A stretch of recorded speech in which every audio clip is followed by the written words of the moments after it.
Mateus capítulo 5, de 21 a 26, é um texto já conhecido dos irmãos e nós vamos dar sequência aí ao nosso estudo no Sermão do Monte. Vocês ouviram o que foi dito aos antigos: não mate, e ainda, quem matar estará sujeito a julgamento. Eu, porém, lhes digo que todo aquele que se irar contra o seu irmão estará sujeito a julgamento. E quem insultar o seu irmão estará sujeito a julgamento do tribunal. E quem o chamar de tolo estará sujeito ao inferno de fogo. Portanto, se você estiver trazendo a sua oferta ao altar e lá se lembrar que o seu irmão tem alguma coisa contra você, deixe diante do altar a sua oferta e vá primeiro reconciliar-se com o seu irmão, e então volte e faça a sua oferta. Entre em acordo sem demora com o seu adversário, enquanto você está com ele a caminho, para que o adversário não entregue você ao juiz. O juiz entregue você ao oficial de justiça e você seja jogado na prisão. Em verdade lhe digo que você não sairá dali enquanto não pagar o último centavo. Amém? Essa é a palavra do nosso Senhor e Salvador Jesus Cristo, e eu quero convidar você a orar mais uma vez, pedindo ao Senhor que ilumine a sua mente, o seu coração, através da explicação da palavra de Deus. Senhor Deus e Pai, obrigado pela tua palavra lida, e que o Senhor possa, ó Deus, trabalhar em cada coração aqui nessa noite, em cada mente aqui nessa noite, e nós oramos assim no nome de Jesus. Amém. Não matarás, a redução do mandamento divino. A redução do mandamento divino. É isso que eu quero trabalhar com você nessa noite. E, como disse, hoje nós vamos prosseguir na nossa série expositiva no Sermão do Monte. Esse sermão, que você bem sabe, foi pregado pelo próprio Jesus de Nazaré aos seus discípulos, com a intenção de esclarecer aos seus discípulos o que é de fato e de verdade ser um discípulo de Jesus. Jesus está no monte, olhando para os seus discípulos e pregando esse sermão. Por isso é intitulado aí na sua Bíblia como o Sermão do Monte, ou até mesmo como o Sermão da Montanha. São palavras do próprio Jesus de Nazaré.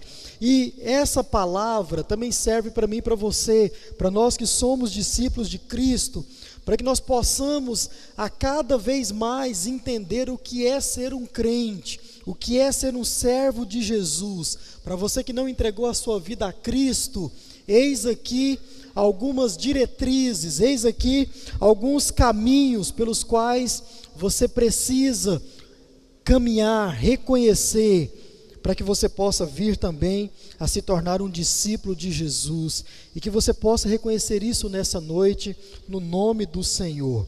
Quero dar um resumo para você daquilo que nós estudamos. Nós estamos há 2 domingos fora da nossa série.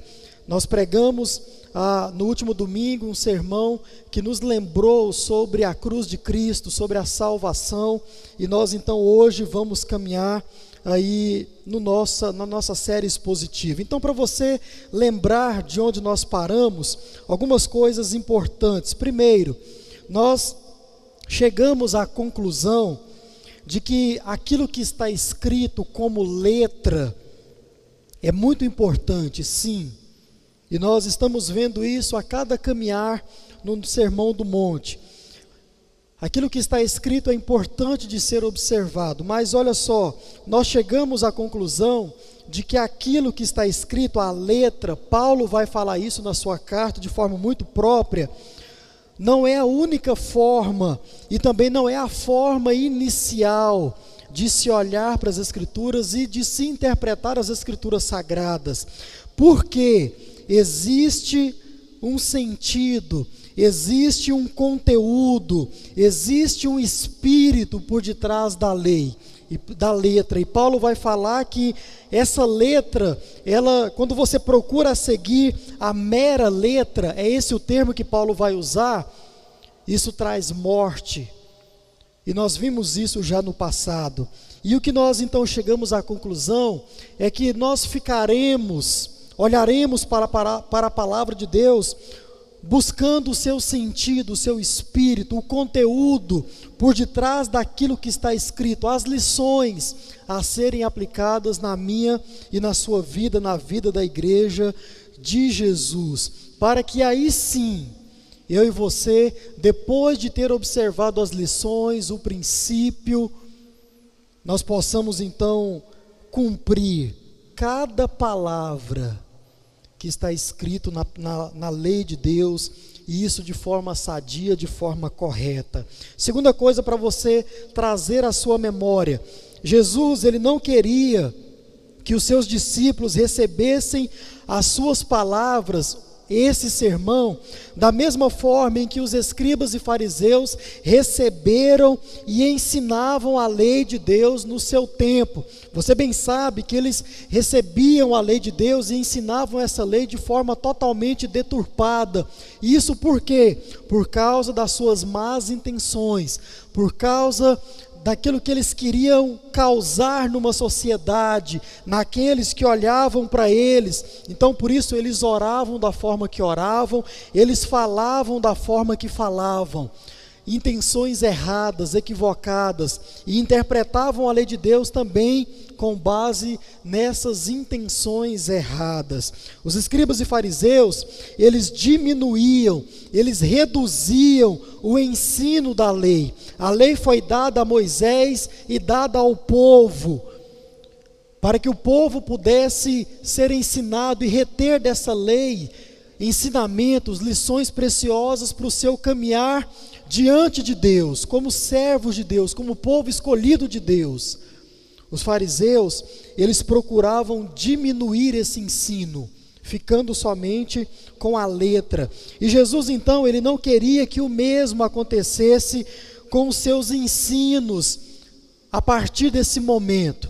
Ou seja, Jesus olha para os seus discípulos e coloca diante dos seus discípulos alguns exemplos que vão clarificar a lei de Deus na cabeça dos seus discípulos. Então, irmãos, por isso Jesus apresenta 6 exemplos que vai ilustrar, que vai de forma metafórica, poderíamos assim colocar, ilustrativa, trazer até mim e até você, trouxe até os discípulos dele naquele momento o real sentido ou ensino ou princípio da lei de Deus.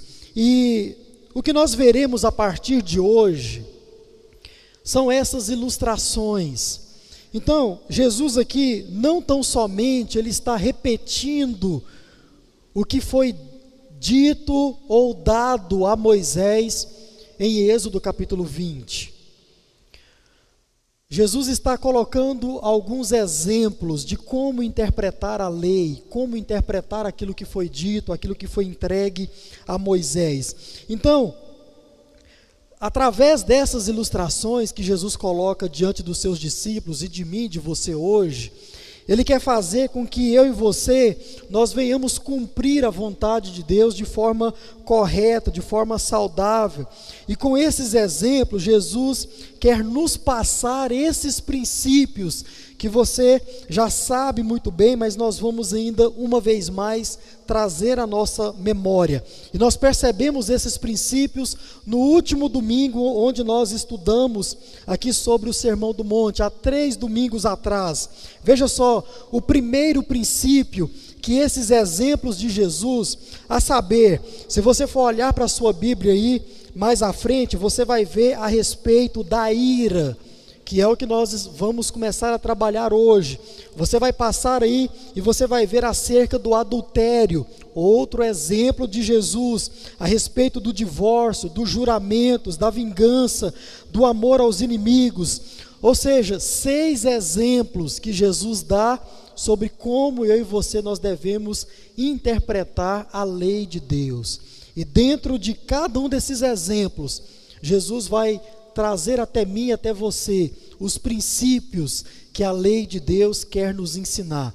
E já disse e volto a repetir, se você pegar os princípios meu irmão, você vai conseguir aplicar a palavra de Deus em qualquer situação da sua vida. Você vai olhar além da letra e vai conseguir andar, caminhar de forma correta, saudável, diante do Deus que você serve. Primeiro princípio, Jesus, com as suas palavras, com essas ilustrações, com essas interpretações, ele tem como objetivo fazer eu e você amarmos aquilo que é correto, aquilo que é santo, aquilo que é direito, aquilo que é bom. É esse o sentido por trás da letra, em especial também por trás daquilo que está dito por Jesus. Lembre-se, Jesus não quer que os discípulos tratem da mesma forma que os fariseus no passado trataram a lei de Deus. E assim também é verdade para comigo e com você. Não apenas nos livrar de praticar coisas erradas. Os ensinos de Jesus não é somente para isso. Não, a Bíblia Sagrada, ela existe para fazer com que eu não pratique algo errado.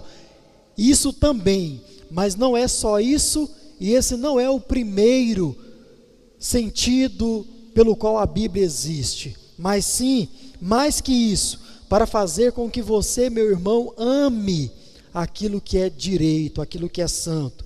Segundo princípio, Jesus tem a intenção de transformar o nosso caráter, a fim de que eu e você, a fim de que a sua igreja chegue à sua própria estatura, a varonilidade perfeita de Cristo.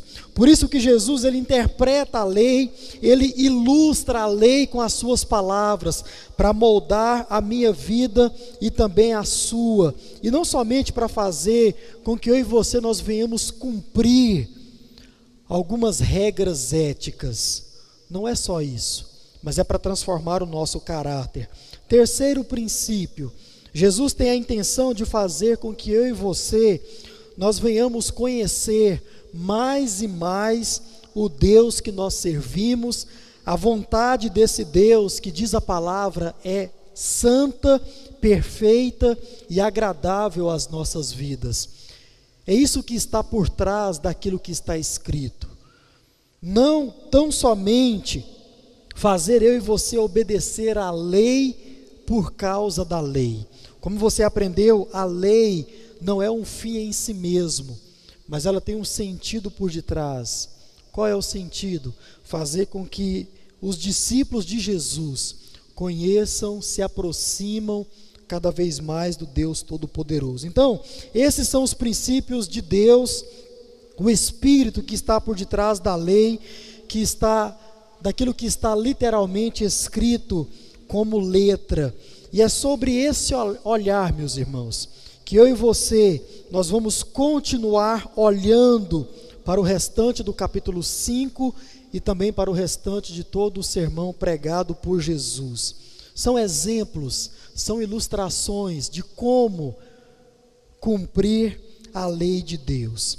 Então, dito isso, agora nós estamos prontos para avançar e ver nesses exemplos de Jesus como nós devemos cumprir a lei de Deus, fazer a vontade do Deus que nós servimos. E mais uma vez, lembre-se, se você olhar para as palavras, para as interpretações, para as ilustrações de Jesus e reter os princípios, todos esses que eu citei para você, você olhar com a fim de amar o que é correto, você olhar para as palavras de Jesus, buscando ser transformado por aquilo que você está ouvindo e lendo e percebendo, e se você olhar com a intenção de conhecer mais a Deus, você vai conseguir aplicar tudo isso, irmãos, em qualquer situação de conflito que você possa passar, em qualquer situação de contradição ética que você possa passar, em qualquer situação de comportamento moral que você possa passar. Eu tenho certeza que você vai conseguir aplicar a palavra de Deus de forma muito própria e muito correta.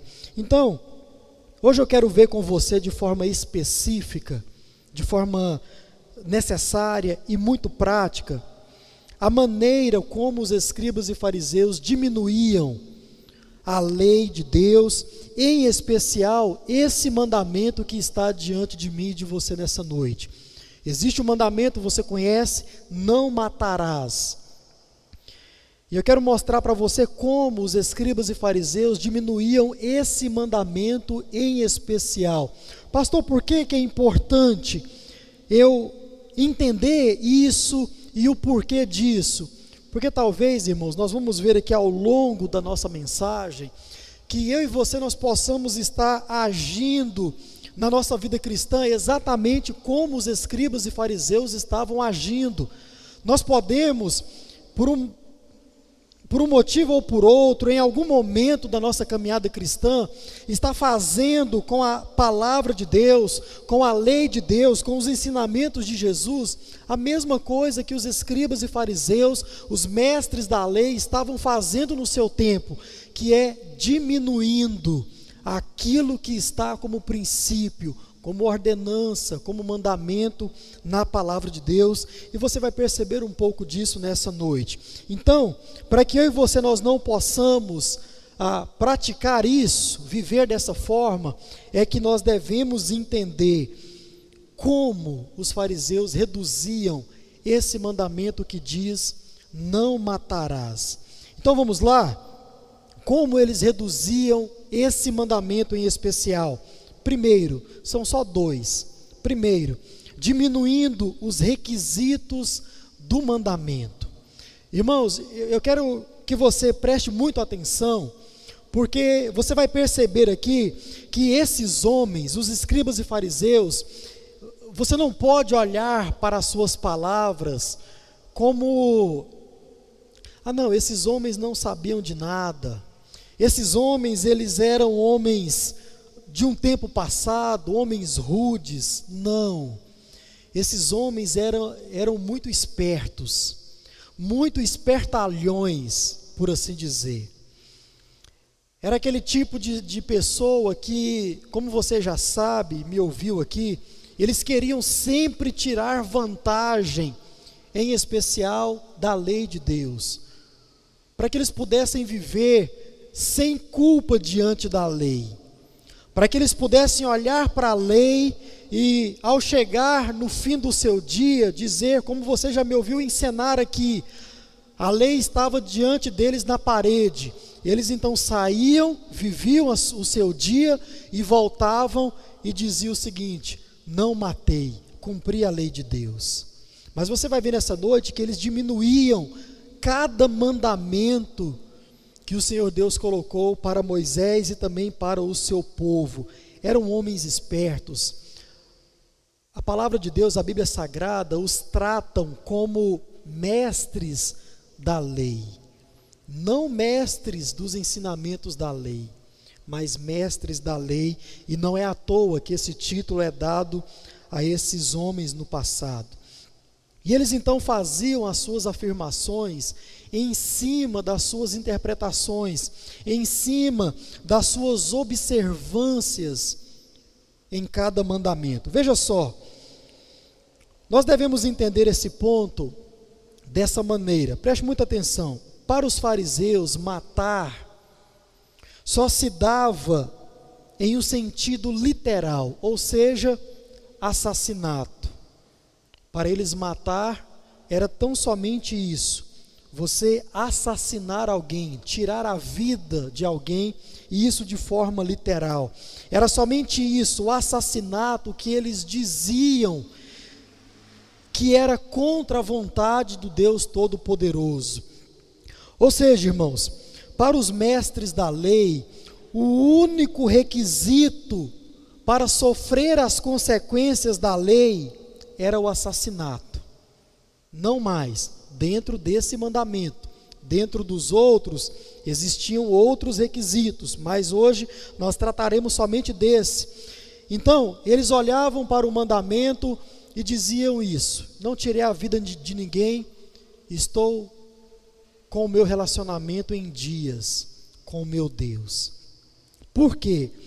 Matar para eles era só no sentido literal, eles seguiam a letra da lei, não o ensinamento da lei. E só. Irmãos, nós precisamos ir direto ao texto que Jesus está usando para ilustrar esse mandamento aqui. Abra sua Bíblia em Números capítulo 35. Vamos olhar para a lei de forma direta. Números capítulo 35, verso 29 até o 31.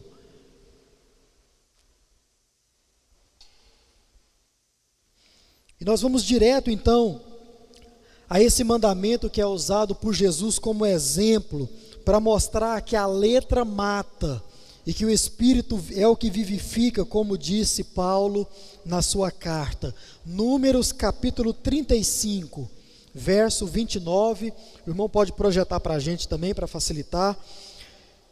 E esse texto você deve olhar para ele com muita calma, com muito cuidado, para que você possa reter dele tudo aquilo que está de fato dito, e nós vamos perceber as lições por trás disso. Estas coisas serão por estatuto de direito para vocês de geração em geração, onde quer que vocês morarem. Primeira coisa, então o Senhor Deus está, a partir de Moisés, ou por meio de Moisés, dizendo que assim será sobre todos vocês, lembrando que Ele está falando em especial ao seu povo no passado, e onde eles fossem, eles deveriam agir dessa forma. Que forma, pastor? Verso de número 30. Todo aquele que matar uma pessoa será morto conforme o depoimento das testemunhas, mas uma só testemunha não deporá contra alguém para que morra. Verso 31, não aceitem resgate pela vida do homicida que é culpado de morte, ele deve ser morto. Então essa era a lei, e as suas consequências estão aí.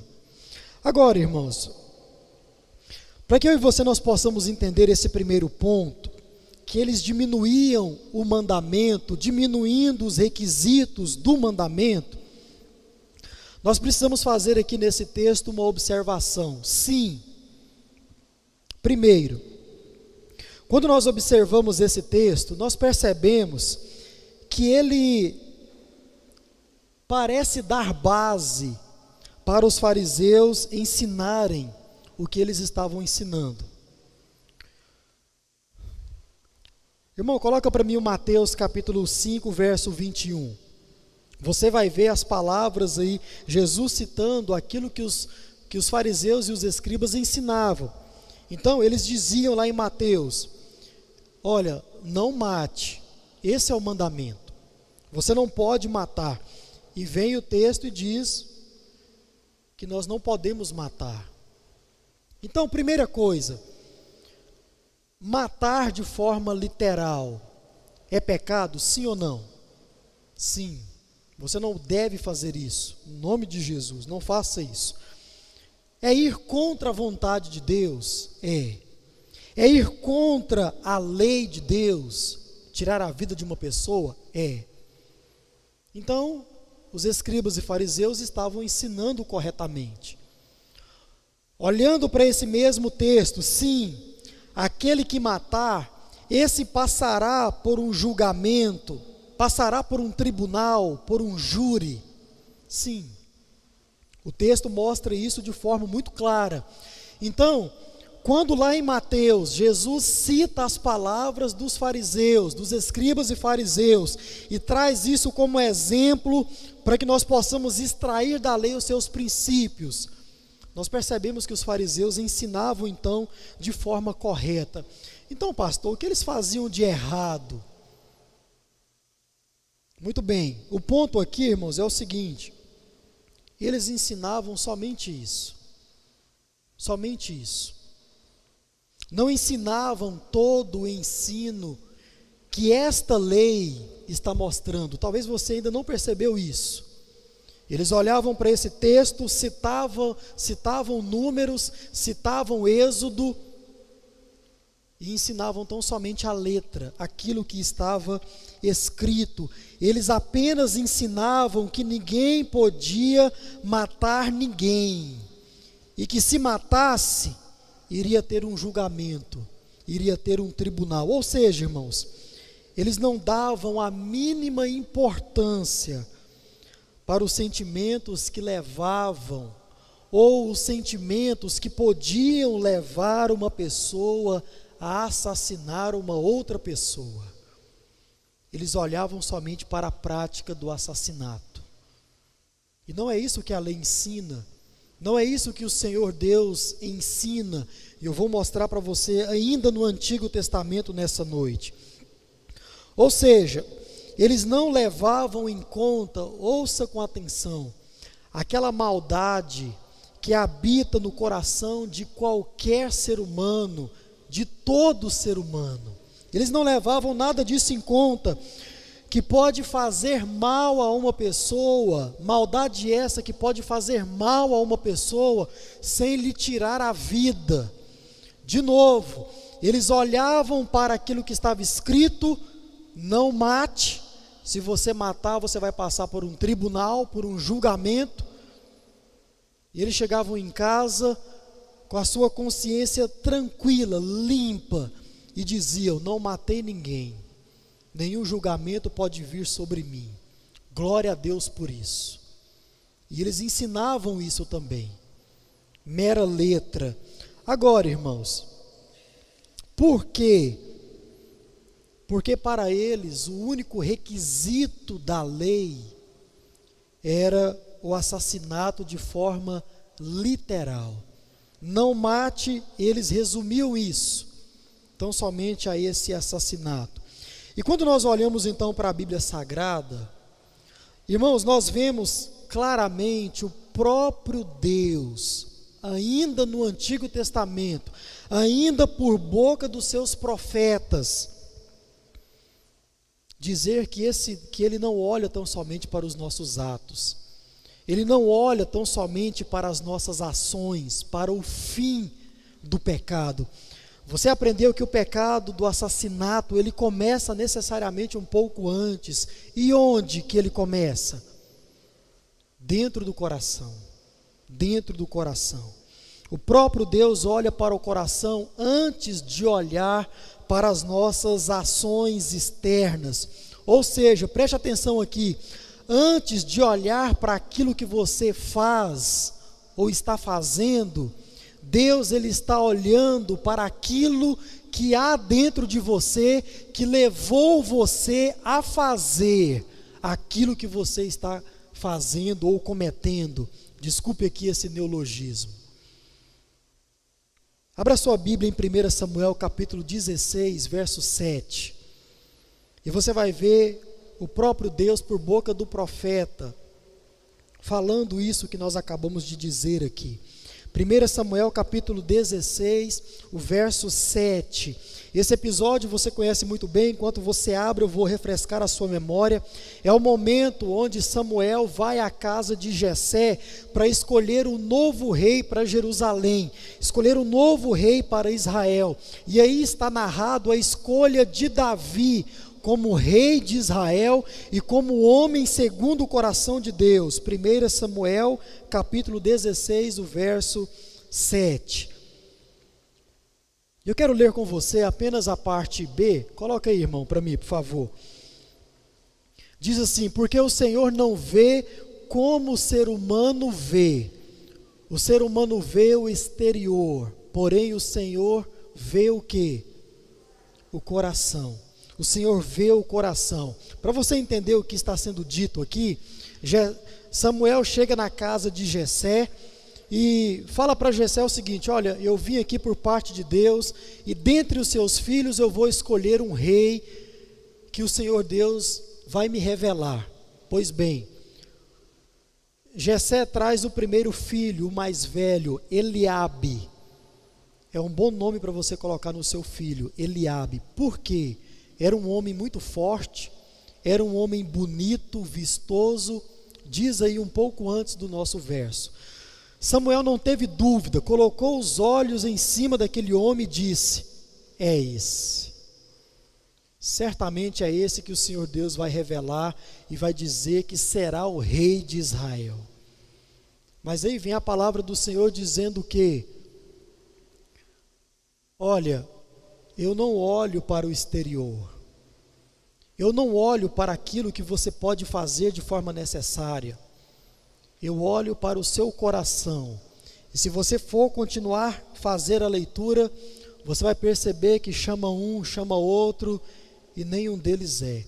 Até que manda chamar aquele mais novo, o mais pequeno, um ruivozinho lá, cuidando de ovelhas, uma profissão totalmente indigna, que é ser pastor. Não se escandalize com isso.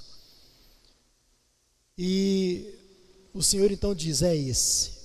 E é esse o homem que será o homem segundo o meu coração, rei de Israel, Davi. O Senhor Deus, irmãos, não olha tão somente e inicialmente para os nossos atos, para o nosso exterior. Diz o texto que Ele olha para o nosso coração. E os escribas e fariseus não ensinavam isso. Não mostravam que as nossas intenções têm grande e principal relevância diante de Deus. Eles ensinavam o quê? Não mate. Se você chegar ao fim da sua vida sem matar ninguém, você está 100% aprovado diante de Deus. O que é isso? É os escribas e fariseus diminuindo o mandamento, diminuindo os requisitos da lei. Vem Jesus e diz que não é bem assim que a coisa funciona. Vem Jesus em Mateus e diz, olha, não é só isso. Nunca foi só isso. Tem algo a mais. O mandamento não matarás envolve muito mais do que um assassinato literal. Muito mais. E os escribas e fariseus não ensinavam isso. Por fim, como eles diminuíam o mandamento que diz não matarás? Segundo, diminuindo as consequências desse mandamento. Irmãos, esse é um outro ponto muito importante de se estudar com bastante atenção. Por quê? Aqui, irmãos, nós vamos perceber algo próprio dos escribas e fariseus, dos mestres da lei.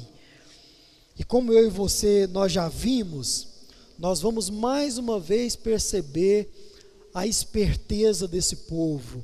E o motivo pelo qual eu e você, nós não podemos dar ouvidos àquilo que esses homens ensinavam, que está aqui registrado na palavra de Deus. E você vai entender isso agora de forma muito mais própria. Veja só, os fariseus, eles acrescentaram algo ao mandamento divino. Eles acrescentaram algo ao mandamento divino. E esse acréscimo é o que de fato e de verdade reduz o mandamento que foi dado por Deus, que diz, não matarás. Irmãos, para isso, nós precisamos voltar ao nosso texto original, que desdobra e mostra a consequência desse mandamento. Recebe, irmão, por favor. Volte lá para mim, por gentileza, Números capítulo 35, o verso 29 a 30. Eu vou ler a partir do 30 e você vai perceber o que é que esses homens acrescentaram ao mandamento que diz, não matarás. Vamos lá. Todo aquele que matar uma pessoa será o quê? Será o quê? Morto. Conforme o depoimento das testemunhas. Mas uma só testemunha não deporá contra alguém para que morra. Essa era a lei no passado, era pena de morte mesmo. Se você matasse alguém naquele tempo, não tinha jeito. A consequência disso era a morte, era a sua destruição. Vai dizer, se você continuar lendo números aí, vai dizer que era com a mesma moeda, a pena era proporcional ao ato, à ação, ao crime. Qual foi o crime? Assassinato. Qual é a pena para esse crime? A morte. E ponto. Essa era a consequência. Agora, irmãos, quando você olha para as palavras que Jesus disse, que os escribas e fariseus ensinavam, você não vê eles falando isso. Vamos lá? Mateus capítulo 5, coloca aí, irmão, por favor, Nova Almeida atualizada, a nossa versão. Quando você olha para o texto, você percebe que existe um júri, claramente. Olhando para números, você percebe que existe ali um tribunal sendo levantado, porque aí diz a respeito das testemunhas. Então, as testemunhas serviam para quê? Para dizer o seguinte: não, esse homem foi ele que realmente matou aquele outro. Pronto. E esse homem agora ia provar dessa consequência. E agora, quando você olha para Mateus, você percebe que eles diziam que a consequência do assassinato ou do descumprimento do mandamento era só o quê? O julgamento. Não é isso que está dito aí? Vocês ouviram o que foi dito aos antigos: não mate. Esse é o mandamento. Agora olha só, e ainda, ou seja, além de não mate, era ensinado que aquele que matar, volta lá, irmão, quem matar estará sujeito a julgamento. Está mencionado aí a morte? Está mencionado somente o quê? O julgamento. Acho que eu falei juramento. O julgamento, só isso. E como os escribas e fariseus diminuíam esse mandamento? Diminuindo as consequências do mandamento para aquele tempo. Então, irmãos, qual a consequência do descumprimento do mandamento não mate? É só o julgamento? É só o tribunal humano? É só um tribunal civil? Ou é a morte? Se você voltar para Números, está dito assim, ó: todo aquele que matar uma pessoa será morto. E ponto, essa é a sentença. O que é que nós precisamos? Tão somente colher o depoimento de algumas testemunhas, mais de uma, para cumprir a consequência, para dar a execução a esse que cometeu esse pecado, descumpriu o mandamento. Mas a consequência não era o julgamento, era a morte. E os escribas e fariseus não mencionavam isso. Agora, vejam só, o mandamento é este: não mate, e a sua consequência era a morte. Então eu pergunto, de onde é que esses homens tiraram essa frase: quem matar estará sujeito a julgamento? De onde será que esses homens tiraram isso? De uma intenção de diminuir o mandamento dado pelo divino, por Deus, porque o julgamento não era a consequência, e eles colocavam como consequência. E vem Jesus então e mostra para eles, citando os ensinos dos escribas e fariseus, que não é isso, não é somente isso. Haverá sim um julgamento terreno, por isso você não pode matar uma pessoa, você vai passar por ele. Mas mais que isso, haverá um julgamento divino. Eles acrescentaram essa parte como consequência a fim de diminuir o mandamento de Deus, diminuindo a sua consequência. Era como se os fariseus estivessem dizendo o seguinte: olha, você não pode cometer um homicídio, porque senão você vai ser julgado por um tribunal de justiça. E só isso, nada mais. Eles não ensinavam outra coisa, eles não traziam a real consequência da lei. Ou seja, irmãos, eles ensinavam que a justiça era somente humana, era somente terrena. Eles ensinavam que o tribunal era somente o civil e não o divino. Em outras palavras, esses homens menosprezavam aquilo que o próprio Deus tinha estabelecido como consequência do pecado. Eles menosprezavam isso. O tribunal de Deus ou a justiça de Deus não era mencionado por esses homens quando eles estavam ensinando a lei, como consequência de uma transgressão desse mandamento em especial: não matarás. Vem Jesus e os lembra que não é assim, não é só isso. É como se eles estivessem dizendo o seguinte: Deus não se importa com as nossas intenções e também com as nossas ações pecaminosas. Era exatamente isso que esses homens estavam dizendo quando ensinavam: não mate, e se você matar, você vai passar por um julgamento. Eles diziam que não importa o ato pecaminoso. Não, é só isso. Você não deve matar, mas se matar, você vai passar por um julgamento aqui nesta terra. Sabe, irmãos, sabe por que eu acho importante a compreensão desses dois pontos? De como e por que esses homens diminuíam esse mandamento em especial?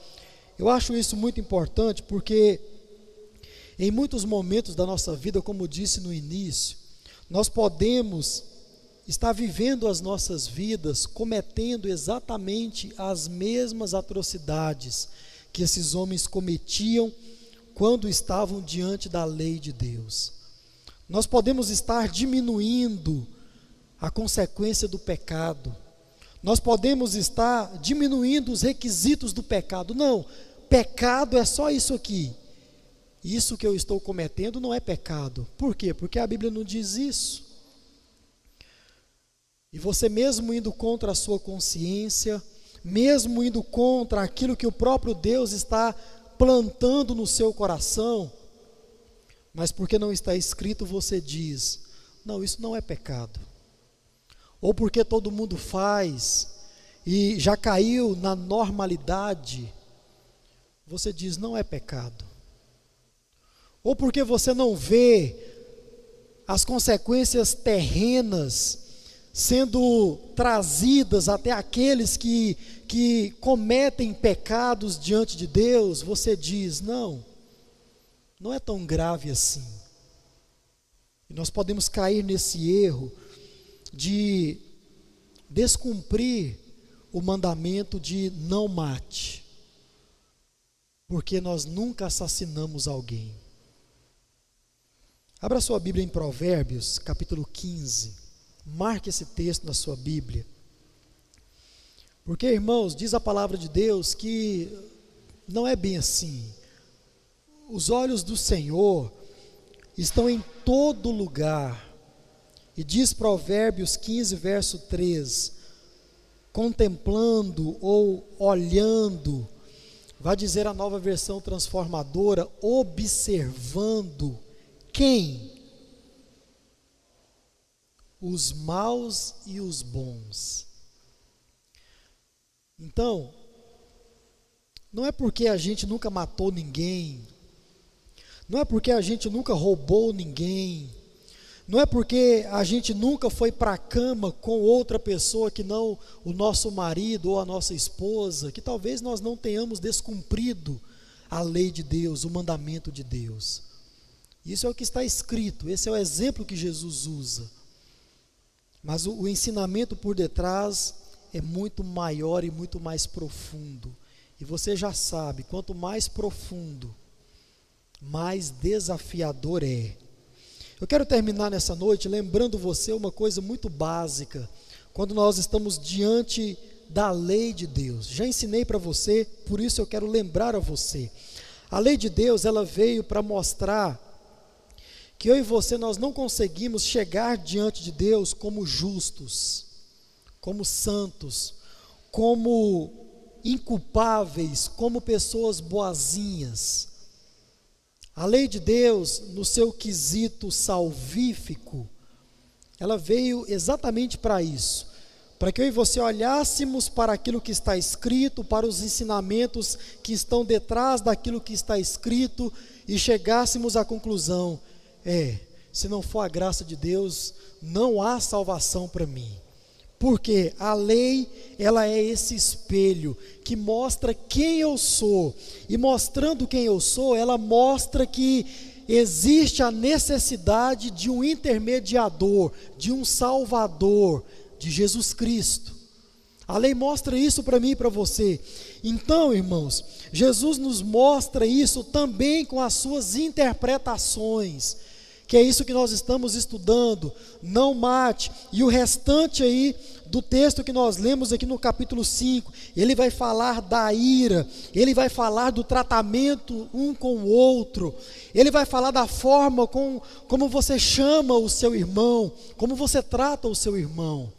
Tudo isso são exemplos, ilustrações de que matar vai muito além de simplesmente, desculpe o termo pequeno, tirar a vida de alguém. Aconteceu muito antes o pecado, muito antes, e nós devemos, irmãos, nos ater a esses ensinamentos. Os escribas e fariseus, eles reduziam a lei de Deus, diminuindo os seus requisitos, dizendo que somente o assassinato literal é pecado, e diminuindo sua consequência, dizendo que a única punição é um júri terreno, é um tribunal terreno. E para que eles ensinavam a lei dessa forma? Tudo isso para chegarem no final do dia e dizerem o seguinte: cumpri a lei de Deus, cumpri, não sou culpado de transgredir a lei, porque não matei ninguém. Irmãos, Jesus com seus exemplos, ele vai nos mostrar, mostrou para os seus discípulos no passado e vai nos mostrar ainda hoje, que não é apenas um ato final que vale como pecado diante de Deus, não é somente isso, mas sim as nossas más intenções e também aqueles sentimentos maldosos que são exercidos e exercidos, são praticados e praticados, até que eu e você um dia nós possamos chegar, de fato e de verdade, tirar a vida de alguém de forma literal. Pastor, mas eu nunca seria capaz de matar alguém. Meu irmão, deixa eu dizer uma coisa para você, com muito amor, mas com muita verdade, no nome de Jesus. Você não conhece a si mesmo.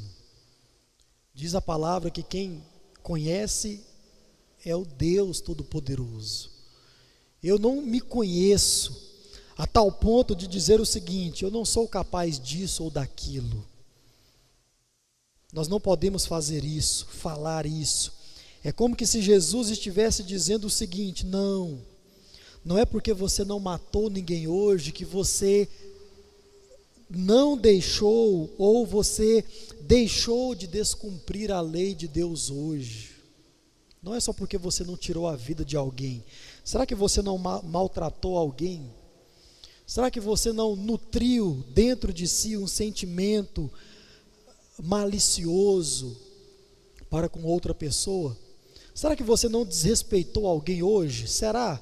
Será que a gente consegue passar um dia inteiro, irmão, sem agredir uma outra pessoa em qualquer área que for da vida? Será? Difícil, é muito difícil. Pastor, mas eu não falei nada para ninguém, mas será que você não nutriu? Irmão, eu falava para minha esposa outro dia, eu não posso mais dirigir. Irmão, volta por favor no motorista da igreja para dirigir para mim, por gentileza, porque eu vou acabar matando alguém um dia. Irmão, a gente não se conhece, né? A pessoa entra na sua frente sem dar seta, e você fica como? Pode passar, no nome de Jesus, passa aí que eu te espero. É assim, irmão, de verdade, fala a verdade. Só quem não dirige, né, que não sabe o que é um trânsito, não, divino, ainda mais essas idas para Goiânia aí, misericórdia, irmão. Não, o cara se transforma, misericórdia. Irmãos, por que isso?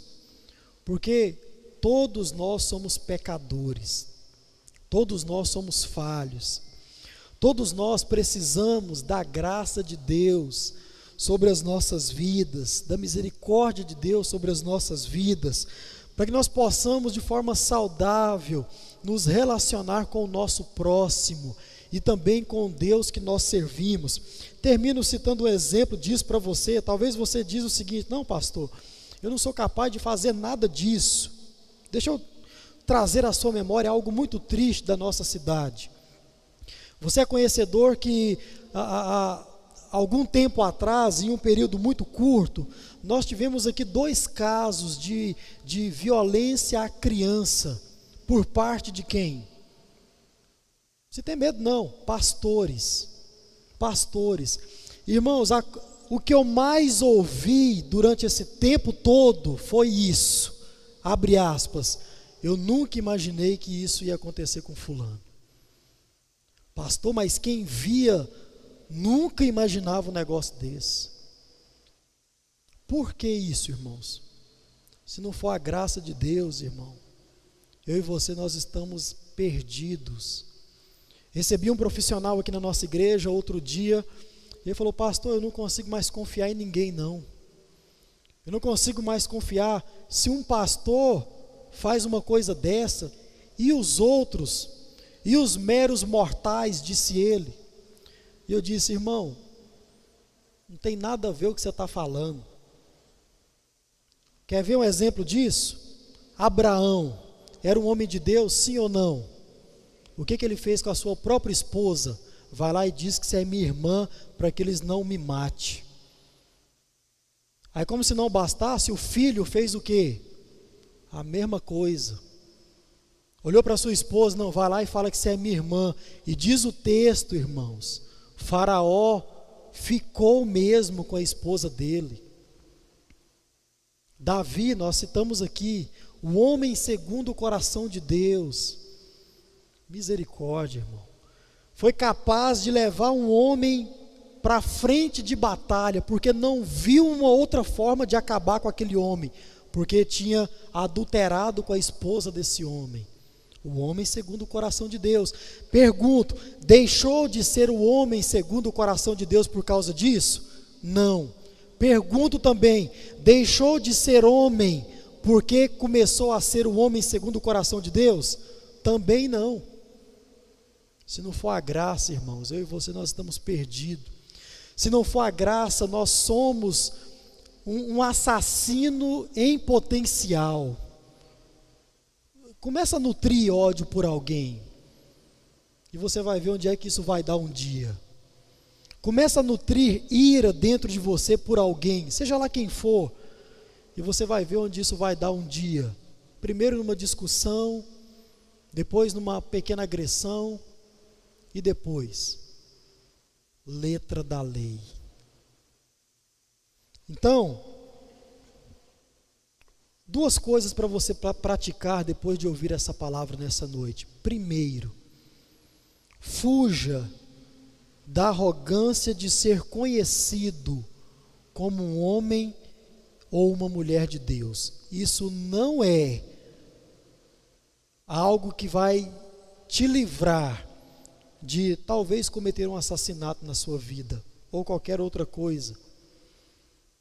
Ah não, fulano é um homem de Deus. Cuidado, irmão. Deixa eu voltar. É exatamente por isso, de tratamentos assim, que acontece algo dessa natureza com pastores, líderes religiosos. Porque um homem de Deus nunca faria isso com meu filho. Muito cuidado. Muito cuidado. Homem de Deus também é homem, tá, irmão? Mulher de Deus também é mulher. É pecador, é carnal, tem a natureza pecaminosa dentro de si. E por isso aqui, ó, a nossa vida pode ser transformada negativamente falando. Por isso, sempre quando você estiver diante desse tipo de julgamento, que é bom, ah não, estou diante de um homem de Deus, meu irmão, no seu íntimo, Senhor, tenha piedade de mim. Esse homem que fala isso de mim, só vê o meu exterior. O Senhor conhece o meu coração. O Senhor conhece aquilo que habita dentro de mim. Então, meu irmão, fuja da arrogância de ser conhecido como um homem ou uma mulher de Deus. Sempre que alguém falar isso para você, recorra à graça divina. Recorra à graça divina. Por quê? As pessoas, elas só podem ver o que nós fazemos, o que nós praticamos do lado de fora. Mas como disse aqui, se fosse possível você pegar um zíper e se virar do avesso, você veria que é só a graça que te mantém de pé. É só a graça que faz você ser conhecido como um homem e como uma mulher de Deus. Segunda coisa para você praticar: busque a cada dia uma dependência por Deus e também pela sua graça. Peça a Deus, irmãos, em oração, para que Ele te capacite, para que Ele capacite você a dizer não para o pecado. Não. Não saia por aí afora, não, eu sou um homem de Deus, eu não vou fazer isso nunca na minha vida. Não. Peça ao Senhor em oração, fala: Senhor, quebranta o meu coração, me faça chorar pelo pecado. Irmãos, talvez você ache que não cometa muitos pecados na sua vida, porque talvez você tenha, como os escribas e fariseus no passado, diminuído os requisitos da lei. Não, isso aqui não é pecado, não. Ou isso aqui é pequeno demais. Ou talvez você olhe para a consequência de um pecado e diz: não, isso aqui dá para aguentar. Dá para aguentar. Olhe para as palavras finais de Jesus. Jesus fala sobre o julgamento, fala sobre o tribunal, e no final ele fala o quê? Sobre o julgamento eterno, o julgamento divino. E as palavras de Jesus são bem pesadas. Ele vai falar do inferno de fogo. Não é só o que nós colhemos aqui nesta terra, que é consequência de pecado. Eu não quero também colocar medo em você, não é isso. A intenção é de uma reação contrária, para que você tenha um temor. E como diz a bem-aventurança, que eu e você, sempre quando estivermos diante do pecado, que nós possamos chorar diante do pecado, porque isso é algo muito sério diante de Deus, muito sério diante de Deus. Que Deus nos abençoe, que Deus nos capacite a cada dia, irmãos, no nome de Jesus, a depender somente dEle, somente da sua graça, para que eu e você nós não possamos nos tornar um assassino literal, um adúltero literal e tantos outros mandamentos, exemplos que Jesus vai dar aqui ao longo do nosso sermão. Amém?